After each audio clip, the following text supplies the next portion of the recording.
bonjour à tous et bienvenue sur le plateau d'Insem. Alors je vous l'annonce, une émission très chargée aujourd'hui. CES, le comeback de Las Vegas. Jérémy, Léo et Maxime reviennent du plus grand salon de l'innovation du monde et ils vont nous raconter comment ça s'est passé. Ensuite, avec Jean-Michel, spécialiste de la propriété intellectuelle, comment éviter qu'ils se fassent piquer leurs idées. À suivre, la Corse, terre d'innovation. Faustine nous fera découvrir comment fonctionne la société de capital d'investissement Femouli avec des exemples de porteurs de projets. Emmanuel, quand la neige s'en mêle, ce sont les passagers qui trinquent. C'est joliment dit. C'est joliment dit. On en saura un peu plus tout à l'heure. On en saura un peu plus. À 13h, tous donneurs d'organes, puisque depuis le 1er janvier, la loi a changé. Alors, comment se signaler sur le registre des refus si on ne veut pas? Comment ça marche? Qu'est-ce que la loi change? Bref, ce seront nos experts qui nous expliqueront tout à 13h. Évidemment, vous pouvez nous appeler en direct au 0800 3x0900 ou nous écrire sur le Facebook. Oui, ce serait bien, réagissez sur notre post. Puisque vous veillez. Je vais veiller, avec mes lunettes, promis aujourd'hui. Ça marche. Tout de suite, rencontre avec nos invités.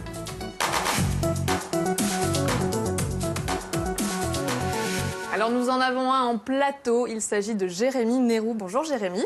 Bonjour. Vous êtes en plein jet lag, hein, ça va commencer, mais vous nous faites quand même l'honneur d'être avec nous sur ce plateau. Vous nous parlerez de votre expérience CES à Las Vegas, vous nous expliquerez aussi comment vous êtes arrivé jusqu'à nous. En duplex, nous avons Maxime Paul et Léo Kinani Martelli. Bonjour à tous les deux. Est-ce que vous nous entendez bien ? Je pars du postulat que oui, donc vous étiez tous ensemble, ensemble, salon de l'innovation, donc je le disais, le CES, elle rigole, elle se moque. Donc excusez-moi pour l'accent, Consumer Electronic Show. 6 entreprises corses à partir grâce au concours de l'ADEC, dont 2 rien que pour vous, Maxime, si j'ai bien compris. Je représentais deux structures qui sont Waterroom, une structure qui est basée sur le commerce collaboratif, l'échange entre particuliers, donc de salles de bain, et qui est centré autour de l'eau, de salles de bain et de piscine, donc qui est un projet incubé par Inesia, l'incubateur territorial, et Comproconcours sous l'annuaire où on peut retrouver tous les commerces corsophones de Corse et qui a donc vocation à s'élargir à d'autres langues dans le futur. Alors, Maxime, Léo, si vous êtes d'accord, moi j'aimerais bien qu'on revienne sur l'épopée. Vous partez tous ensemble de Bastia et comment ça se passe une fois arrivé là-bas? Est-ce que vous vous attendiez à ça? J'entends pas trop le son. On a des petits problèmes. Parce que si j'ai bien compris la question, c'est comment ça s'est passé pour partir là-bas? Mais tout simplement, on s'est retrouvé à plusieurs. Donc nous sur Bastia ici, on était trois structures à partir le même jour, plus la structure de Volpi, l'application Volpi que tout le monde connaît, qui était partie un jour de décalage avec nous, mais avec d'autres escales, etc. Donc on s'est retrouvés tous ensuite à Las Vegas et ça nous a permis de nous retrouver la veille pour bien préparer le salon et voir ce qu'on allait faire, qui on allait rencontrer et quelles personnes on allait rencontrer sur place. Alors Maxime, Léo, est-ce que vous vous attendiez à ça une fois sur place? Alors on l'avait prévu, hein. C'est pas notre première expérience en matière de salon dans le numérique. Moi j'avais déjà eu le Web Summit en face et on savait à quoi s'attendre. C'est-à-dire qu'on arrive dans des salons comme le CES où il va y avoir 8000 exposants, 250 000 visiteurs pour 250 000 mètres carrés. Donc forcément, au niveau individuel, au niveau de son entreprise, de son produit, c'est très compliqué de rayonner. Bon, il y a toujours un travail de veille au niveau des partenaires, des concurrents, des contacts presse et tout autre objectif qu'on peut avoir au niveau même investisseur. Mais ça, c'est plus des rendez-vous qu'il vaut mieux avoir en amont. Par contre, là où on a vraiment eu un gros choc, c'est au niveau entrepreneur, au niveau individuel entrepreneur. Bon, ce qui sert à l'entrepreneur sert à son entreprise. Mais c'est vraiment au niveau entrepreneur qu'on s'est aperçu des méthodes business des Américains ou même des méthodes business de tous les entrepreneurs venus du monde entier, parce qu'on était vraiment dans le cœur du sujet, au centre du monde du numérique. Et c'est de ce point de vue-là que ça a été très formateur. Et je dirais même du point de vue du groupe. Parce que comme très compliqué de rayonner, très compliqué de tuer en groupe, donc situé en groupe, salon, et c'est là salon de très bons résultats où on a réussi à rayonner, à attirer des gens vers nous et à avoir le plus de contacts. Alors un groupe très soudé dès le départ, hein, même en partant de Bastia. Donc on le rappelle, c'est l'ADEC qui permet à toute l'équipe de partir. Vous êtes parti là-bas pour présenter votre projet, vous étiez plutôt en observation? En ce qui me concerne, c'était plus de la veille. Justement, recherche de partenaires, recherche de contacts presse, comprendre comment fonctionne le business aux États-Unis. Ben, je vous donne un exemple. Nous, sur Booker, on a en Corse 8% de nos utilisateurs. On en a autant en Belgique, autant à Londres, et on a une petite croissance aux États-Unis. Donc, pour rester dans le coup, je dirais, c'est important de commencer à tâter le terrain, je dirais, voilà. Alors, ça c'est pour Maxime et Léo, tâter le terrain. En revanche, pour Jérémy, qui est avec nous sur le plateau, c'était une expérience un petit peu différente. C'est un petit peu... vous avez présenté votre projet. Tout à fait. Donc, on a pu partir là-bas grâce au concours de Business France et de l'ADEC. Et on a eu notre stand grâce au programme French IoT du groupe La Poste. Et on a pu donc exposer et présenter à la fois notre concept et nos premiers prototypes aux yeux du monde. Et on va dire qu'en une demi-journée, on avait déjà fait ce qu'on comptait faire sur les 4 jours. Tellement les contacts et les partenariats, les propositions qui se faisaient étaient enrichissantes. Enfin, ça a complètement démultiplié nos capacités et notre développement. Waouh. Alors, à raison de combien de fois par jour vous l'avez présenté, votre projet, Jérémy? Personnellement, je devais tourner à peu près 250 fois par jour. En combien de langues? Sachant qu'on était 4 sur le stand et que ça durait 4 jours. En combien de langues?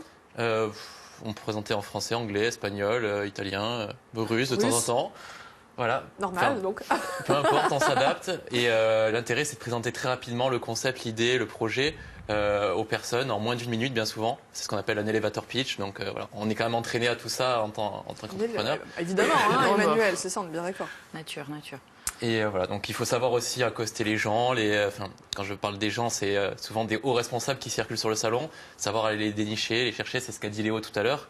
Et donc il y a des méthodes un peu agressive, on va dire. Ouais. D'hameçonnage ou quoi que ce soit, mais qu'importe, la finalité étant que ces personnes découvrent le projet, l'entreprise, et à partir de là, nous, on fait le reste. C'est une aventure complètement folle. Donc, à Las Vegas, justement, on va en profiter pour tester la culture de nos téléspectateurs sur cette ville. Emmanuel. Oui. Alors, un jeu assez facile encore aujourd'hui. On a été super généreux, je trouve, cette semaine. Alors, on va vous montrer une petite image de Las Vegas, bien sûr. Et la question est la suivante. Quelle réplique d'un célèbre monument français trouve-t-on à Las Vegas? 0800 3 x 0. Non, Jérémy, tu n'as pas le droit de répondre. 0800 3 x 0 900 a gagné le très beau livre de Patricia Gadacega, Cantu Imos, aux éditions Albiane. Et puis une petite clé USB. Une petite clé, là, voilà, ça peut toujours servir. Parce que c'est une émission technologique, c'est ça? Ouais, je me suis dit, collons un peu de poésie avec le livre de Patrick, et puis un peu de techno avec une clé USB, voilà. Alors Emmanuel, avant d'enchaîner sur votre chronique, moi j'aimerais que très rapidement, Jérémy, vous nous expliquiez en quoi consiste, le projet Icar Technologies, mais en français de préférence. Écoutez, en moins de 10 minutes. Donc, nous, on a développé une bague qui va remplacer l'ensemble de vos clés de vos moyens de paiement. À partir de cette bague, vous allez pouvoir rentrer chez vous, vous allez pouvoir payer, ouvrir votre véhicule, ou tout simplement vous identifier, et tout ça d'une manière très sécurisée.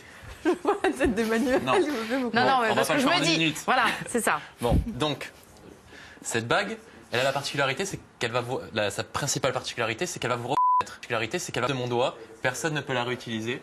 Et si je te coupe le doigt? Elle se désactive très rapidement aussi. Ok.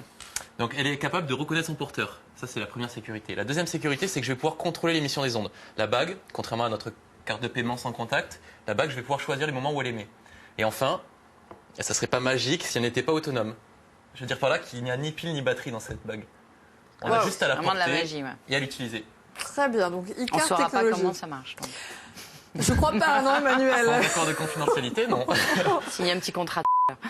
On va en parler de la confidentialité tout à l'heure. Mais d'ici là, un autre miracle ou un peu de magie dans cette histoire, c'est savoir comment ne pas morfler dans les transports à cause de la neige, qu'on vienne du bout du monde ou juste en espérant passer le col de Bitsavon. Juste de Corté, voilà, il n'aura échappé à personne que la Corse a connu un épisode hivernal assez exceptionnel. Le dernier a eu lieu en 1996, mais cette fois-ci, tous les records sont battus. On a atteint jusqu'à 2 mètres de cumul de neige dans certains villages. La mer démontée a contraint les passagers d'un ferry à rester plus de 24 heures au large de Bastia. Non, je trouve ça dramatique, les pauvres. J'aurais vraiment pas aimé être à leur place. Alors, qu'est-ce qui s'est passé? Les transports scolaires ont été interrompus. à part les petits chanceux, Ajacciens et Bastia, qui ont pu continuer à aller à l'école, sinon tous les établissements ont été fermés. La faculté de Corse aussi, elle l'est toujours aujourd'hui, possible réouverture demain. On va avoir des petites images un peu de temps en temps. Nos axes routiers et ferroviaires enneigés, ça ne fait pas le bonheur de tout le monde. Hein. Preuve vivante sur ce plateau. Jérémy, comment êtes-vous arrivé jusqu'à nous aujourd'hui? C'est pas important. L'important, c'est que je sois là. Si. Non, mais parce qu'il faut parler de solidarité. Tout à fait. Écoutez, j'ai dû prendre 4 ou 5 véhicules. En faisant du stop? Oui, plus simplement en faisant du stop. Voilà, grâce à Parce un curé, un berger et toute une famille qui m'ont amené que l'on jusqu'à remercie Ajaccio, publiquement. parce que je n'ai pas pu prendre le train. Voilà, parce que nos axes routiers et ferroviaires enneigés. Alors, l'axe ferroviaire est encore un petit peu enneigé, donc voilà. Je sais pas comment il va le repartir. stop. Nos axes routiers, par contre, eux, sont complètement dégagés aujourd'hui, les routes territoriales en tout cas. Vous pouvez de toute façon visualiser tout ça sur les webcams via l'appli de la CTC ou bien appeler le PC Neige. On connaît tous ce numéro par cœur, 04 95 46 17 12. Alors aujourd'hui... non, mais parce que je le connais par cœur. Je l'appelle tout le temps. Alors aujourd'hui, moi, je voudrais saluer au nom de toute l'équipe le travail effectué par les hommes de terrain.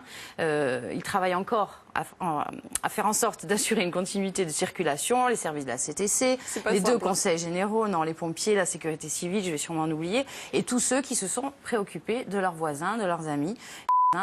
C'est aussi la solidarité. Exactement.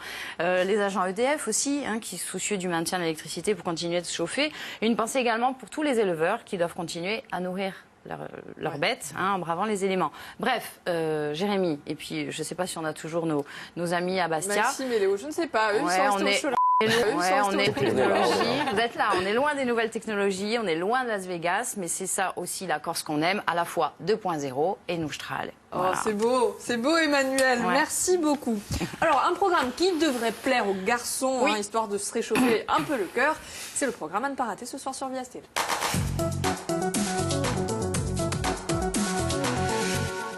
Alors, comme toutes les semaines, l'actualité du foot pro sera balayée par l'ami Laurent Vincensigne. Alors, la défaite du Sporting à Nancy, le mercato, le derby face à Nice, qui se disputera vendredi soir à Fouriagne. Seront examinées également les perspectives du Gaz et de la CA en Ligue 2, le maintien au mieux. Le CAB ne sera pas oublié, tant en championnat national qu'en coupe. Vous voyez, comme c'est du vocabulaire. Je comprends rien. Mais les passionnés sauront très bien de quoi je parle. Donc le tout en débat et en images ce soir à 20h35. Foot et bas 35 en Vincensigne. Très bien, c'est un programme que vous n'allez pas rater. Absolument pas. Tant pis, ça c'est fait. Alors, vous êtes en train de monter une start-up. Donc normalement, si je vous dis Business Angel, ça vous dit quelque chose? Oui. Est-ce que, plutôt que les garçons qui sont un peu loin, je suis pas sûre qu'ils m'entendent, je vous demande en 2 mots de nous expliquer ce que c'est? Comme son nom l'indique, c'est une personne qui va venir un peu aider une entreprise, une start-up, en lui fournissant des fonds. Alors il y a plusieurs étapes lors du développement d'une entreprise ou d'une start-up. Et chaque type de business angel investit à des moments particuliers sur des entreprises bien particulières. Et voilà. Ça n'est donc pas un curé qui vous ramasse au bord de la route. Non, mais j'ai presque envie de... Ça va, vous allez le traîner longtemps, ça. Alors, vous savez quoi? Si je vous parle de société de capital d'investissement Femugui, normalement, ça devrait vous parler aussi. Mais rassurez-vous, je ne vais pas vous demander de l'expliquer. C'est Faustine qui est allée se renseigner pour savoir comment ça marche lorsqu'on veut financer un projet. On l'écoute. Ha bisogno all'idea a Olia Diva intramane spesso o bisogno di fondi. Femugui dà una mano a sti gorsi che guardano lontano e fanno a gorsiga di domani.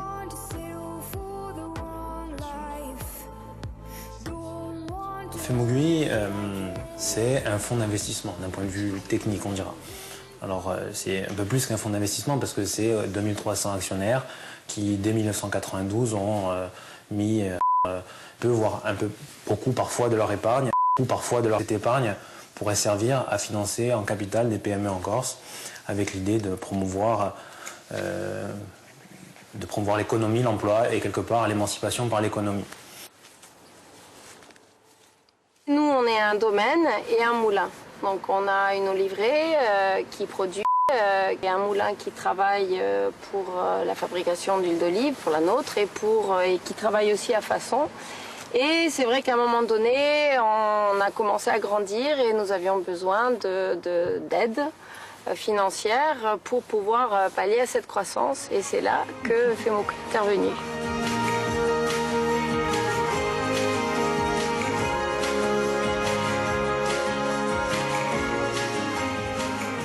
On a beaucoup discuté, on a expliqué comment on travaillait, voilà. Et puis nous ont suivi et puis naturellement, on est devenus partenaires. Le critère déterminant pour sélectionner un investissement, ça restera toujours le choix en fait d'association, parce qu'en fait, en tant qu'investisseur, on s'associe temporairement certes, mais pendant plusieurs années, on s'associe réellement avec les entrepreneurs, on est associés. Et donc, quelque part, il faut être en mesure de choisir les gens en fonction de ce qu'on perçoit, de leur capacité à réaliser ce qu'ils prévoient de faire au moment où ils nous sollicitent.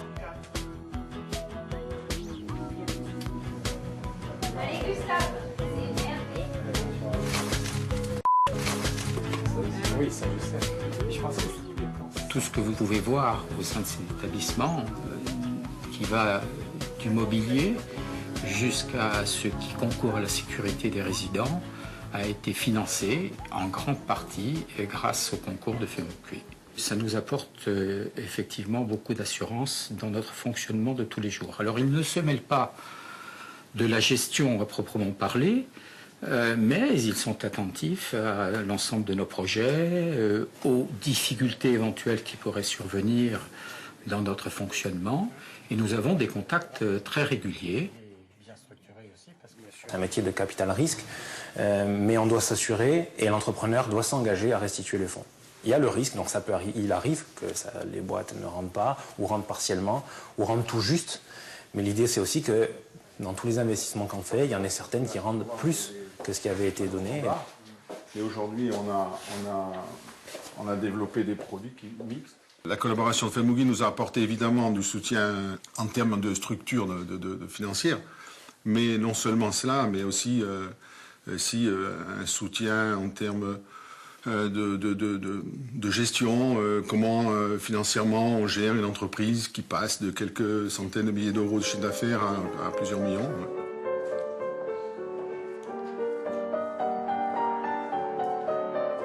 On ne fait pas forcément FEMUGUI par hasard, on le fait parce qu'il y a quelque chose derrière, parce qu'on croit en quelque chose. L'entreprise, en fait, c'est un vrai vecteur d'échange, en fait, parce que quand on vend un service ou un produit à quelqu'un, on échange quelque chose. On part de l'idée que l'échange est mutuellement bénéfique, c'est quand même très important. Et ça, à mon avis, ça doit être une forme de fil rouge pour l'avenir de l'économie corse. Être capable d'échanger à la fois des services, des biens, d'échanger aussi des individus, d'avoir des échanges entre individus. C'est un peu comme ça qu'on imagine la Corse de demain.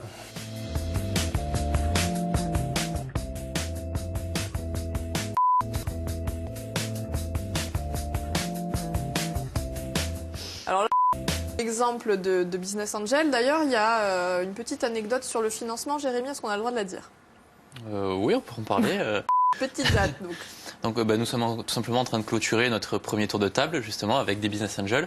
Pas encore FEMUGUI, mais d'autres Business Angels Corse qui s'agencent qui font une sorte de réseau aussi. Et donc c'est très important dans la vie d'une start-up, justement, d'être soutenu par... Merci. D'accord. Mais on n'en saura pas plus, donc. Pas pour le moment. Ça sera sur le 25 janvier. Parce que c'est confidentiel. Alors, Jean-Michel Calbo nous a rejoint. Bonjour. Bonjour. Vous êtes spécialiste de la propriété intellectuelle à l'ADEC, l'Agence du développement économique de la Corse. Et donc, je le disais en début d'émission, c'est aussi l'ADEC qui a permis à tous ces porteurs de projets de partir Vegas. Mais comment on fait ne fassent pas piquer leurs idées puisqu'ils vont les montrer là-bas? En fait, ça dépend beaucoup du type de projet. Pour Jérémy, la protection, c'était le brevet. On y travaille depuis un petit moment déjà maintenant, et on n'a pas fini. Parce que c'est compliqué. Et parce que si on veut que ce soit utile, il faut que ce soit bien fait. Alors, vous parlez de différentes façons de protéger. C'est quoi? C'est les idées ou c'est vraiment le produit? Il y a des subtilités. Oui, une idée, ça ne se protège pas. Ah. Par le brevet, on ne peut protéger que qu'une solution technique à un problème technique. C'est le principe même de la protection du brevet. Mais il n'y a pas que ça. Par exemple, pour le projet de Léo, on a beaucoup bossé sur la marque, puisque c'était l'élément protégeable de son. D'accord. Alors, il y a une différence en fait entre propriété intellectuelle et propriété industrielle.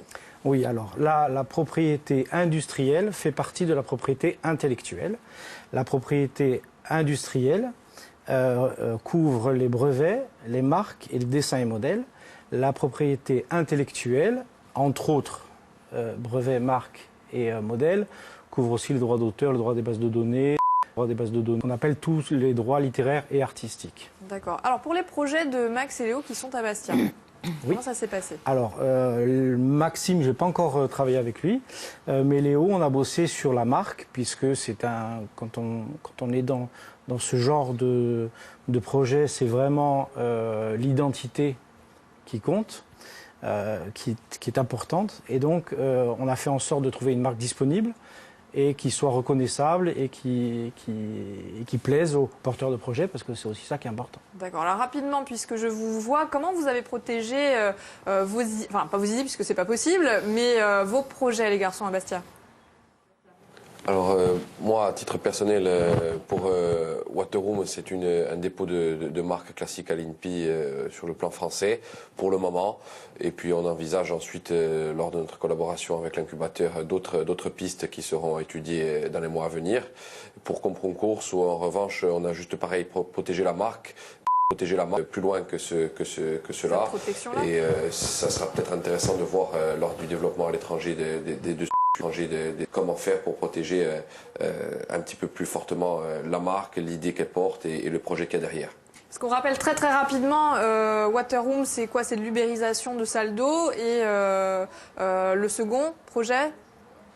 Le second projet, c'est un annuaire des commerces corsophones en Corse et dans le monde, évidemment. Donc là, c'est sur la langue corse. Donc là, c'est s'applique à toutes les langues potentiellement. Et c'est cet aspect-là aussi qu'on veut développer à l'international, d'où notre présence à Las Vegas. D'accord. Et vous, Léo?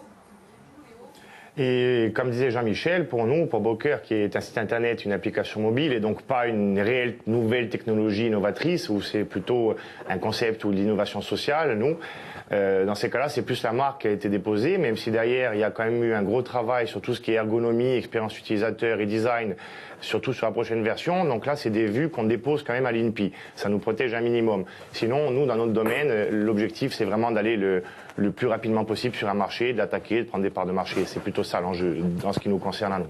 Donc vous étiez tous sereins finalement à Las Vegas, pas de panique, on se fera pas piquer nos idées? Non, je crois pas. Forcément. Pardon. Non, on vous en prie, Maxime, rapidement.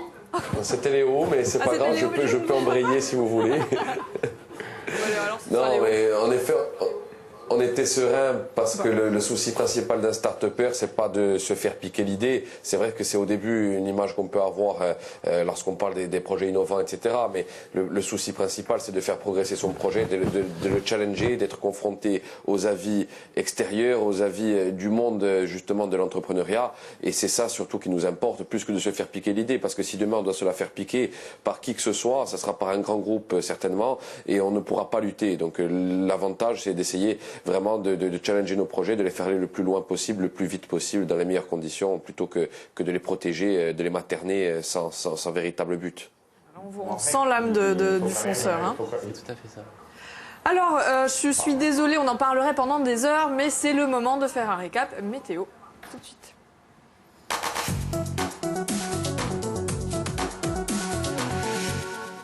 Alors, bonne nouvelle, une petite amélioration, mais seulement aujourd'hui. Sur la façade orientale et sur les massifs, les nuages vont rester nombreux. Encore quelques flocons voleront de ci, de là, mais au-dessus de 500 mètres. Le soleil va percer au sud, ainsi que sur le littoral occidental.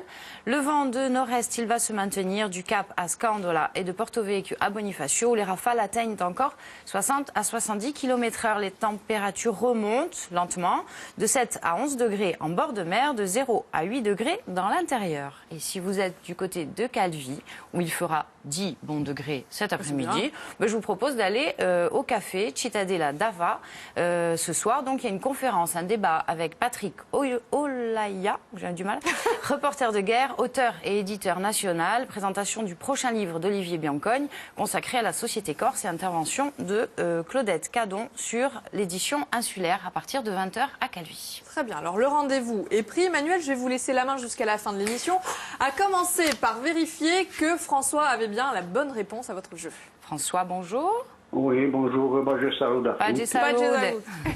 D'où nous appelez Bastia. Alors, est-ce que vous avez la bonne réponse?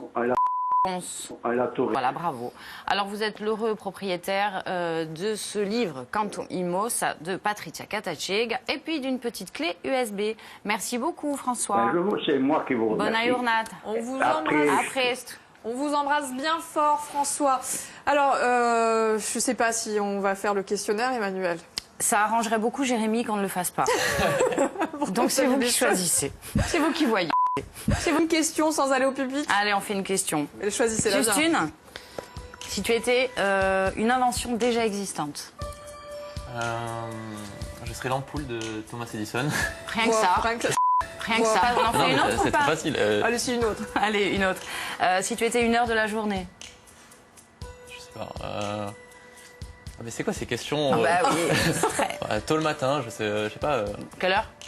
6-7 heures, quand on commence à bosser. Allez, ça va, allez. C'est là que les idées sont le plus claires, que l'ampoule est allumée. Non, parce que moi, ce que je vais dire, c'est que à 3 h du matin, il est en plein jet lag, il croit qu'il est midi et il continue à travailler. Oui, mais... Voilà, donc ça va. Léo, Maxime, on vous remercie d'avoir répondu à toutes nos questions. Répondu à tout posé après ce voyage à Las Vegas. Jean-Michel et Jérémy, merci beaucoup. Ça a filé vraiment. Nous, on va se retrouver à 13h, Emmanuel, pour parler d'un autre sujet complètement différent. Il sera question du don d'organes, puisque depuis le 1er janvier, nous sommes tous donneurs potentiels. Mais ça, ce sera après le journal présenté par Stella Rossi. À tout à l'heure.